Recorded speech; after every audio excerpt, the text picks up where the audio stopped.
their quarterback, and Sam Darnold says his feelings aren't hurt because he believes in himself. Whatever happens, happens. Because that's, at the end of the day, like, it's out of my control. Yeah. And I know that. And so I have enough security in myself to where I can be like, I know I'm a good quarterback. I know I can be a good quarterback in this league. I've proved it. And I know there's a team, if, something happens, that would want me.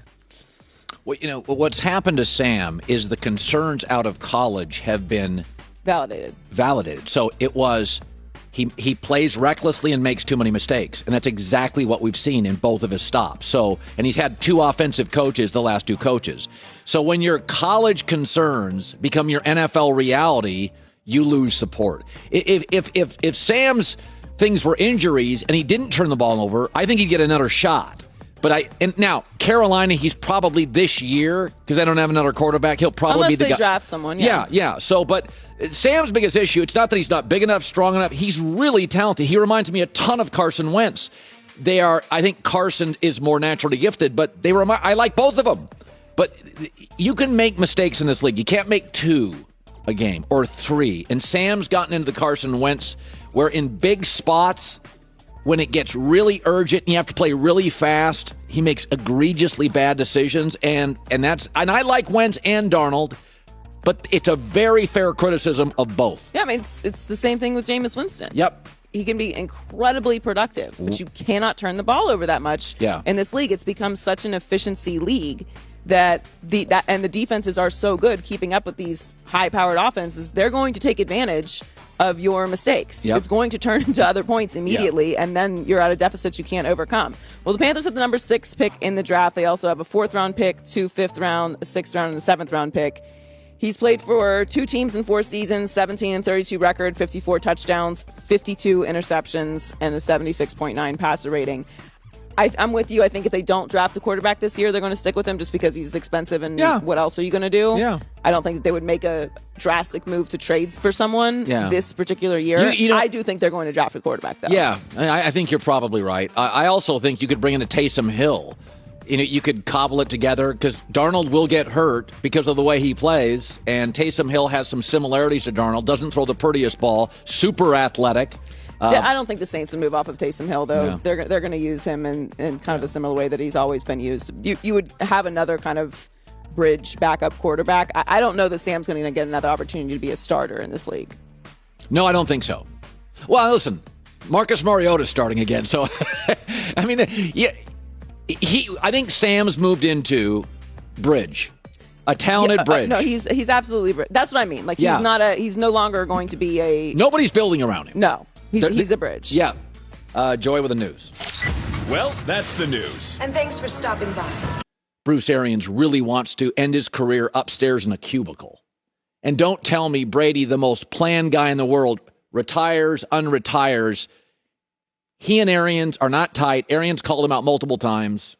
You don't call out superstars. I don't care if it's Messi, Ronaldo, Steph Curry. You don't keep calling out superstars. Bruce Arians did it again. He minimized Tom Brady's impact again yesterday on Phoenix Radio. I get credit, and Brady gets way too much credit for what Byron does with our offense. And one of the reasons I hope he gets all the credit he deserves this year to get a head coaching gig.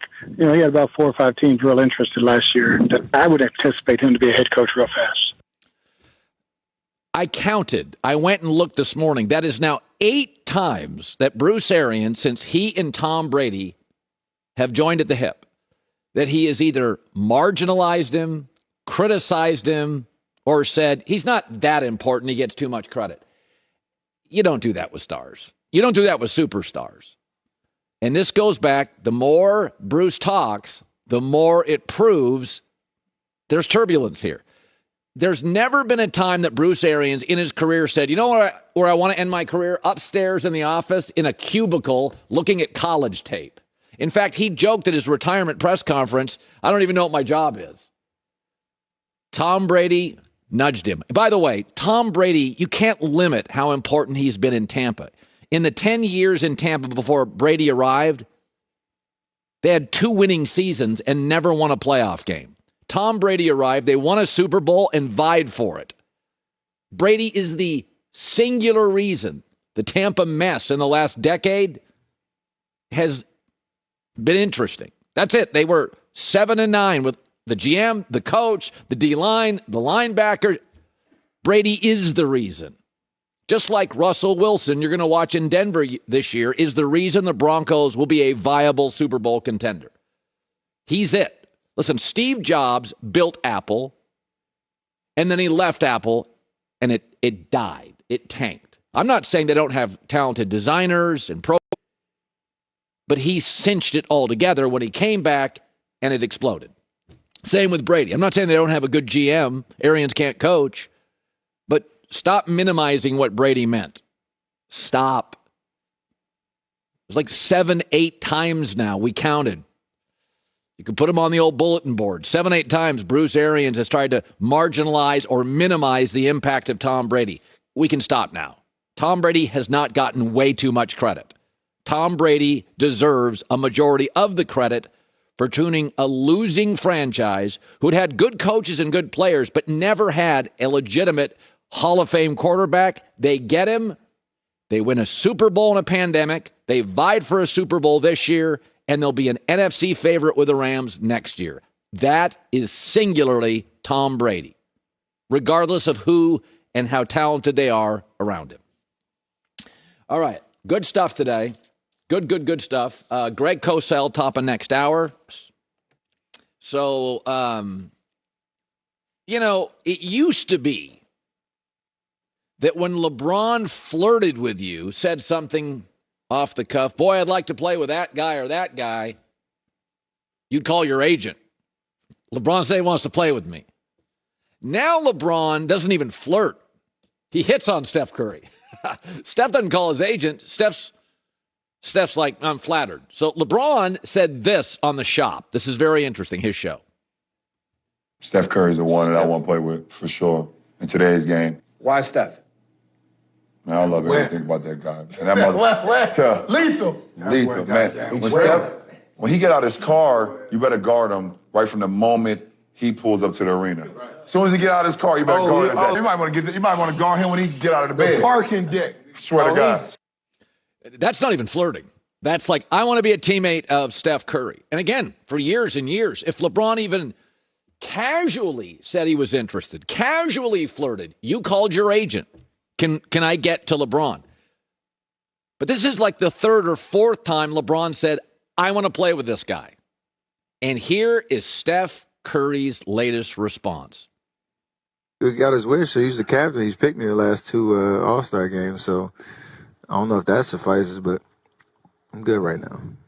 I mean, whenever you get the interest or curiosity of what it would be like to play with, arguably, MVP kind of caliber dude like he is, and one greatest of all time, cool. Like, it's amazing. Right. We all can live in that fantasy world, though. They don't kid yourself. Everybody thinks Steph Curry's nice. Yeah, he's a killer too. He's like, LeBron is trapped. They got no trade pieces, no picks. He's becoming Michael Jordan. Meaningless games, scoring a lot of points, end of his career. Steph Curry's like, I can still win titles. I got a great GM. I got a great roster. We got picks. We got trade assets. We got Jordan Poole, an emerging star. I got Clay, Draymond, Wiseman. Hey, Steph Curry sees LeBron's drowning, and he's not going to throw him a life preserver. Remember what Rick Bucher, I'm going to play a bite from Rick Bucher yesterday. Rick Bucher was on our show yesterday. LeBron has come to terms with a reality. And remember, LeBron bailed on D. Wade. That's his best friend in the league. So LeBron's bailed on coaches, Pat Riley, franchise, D. Wade. Here's what Rick Bucher said yesterday after they won in the bubble and the team comes back and AD is out of shape. LeBron... That Anthony Davis is not the guy. They found that out a year ago. And rather than moving Anthony Davis, they tried to find somebody to come in and change Anthony Davis.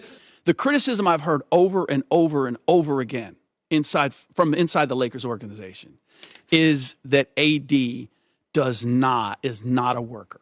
does not work hard. And and then when you get injured all the time, that raises the question, is it because you're injury prone or because you're not doing everything to get your body in premier shape? And Steph knows it. Steph knows LeBron is trapped and is now MJ. Scoring a bunch of points, end of his career, bad roster, totally trapped. Why should I throw him a life preserver? By the way, Steph has watched KD leave him. KD this morning is every bit as good as LeBron or better. How's that going? So don't kid yourself. Steph's a Tiger. And Steph's looking at Kevin Durant and LeBron James on any given night as good as anybody in the league. And they're both drowning. One guy's got wackadoo Ben Simmons and Kyrie Irving and James Harden left. And the other guy's got a roster. There's no picks. There's no... Who are you going to trade and get for Westbrook? And so I think it's funny. Years and years ago,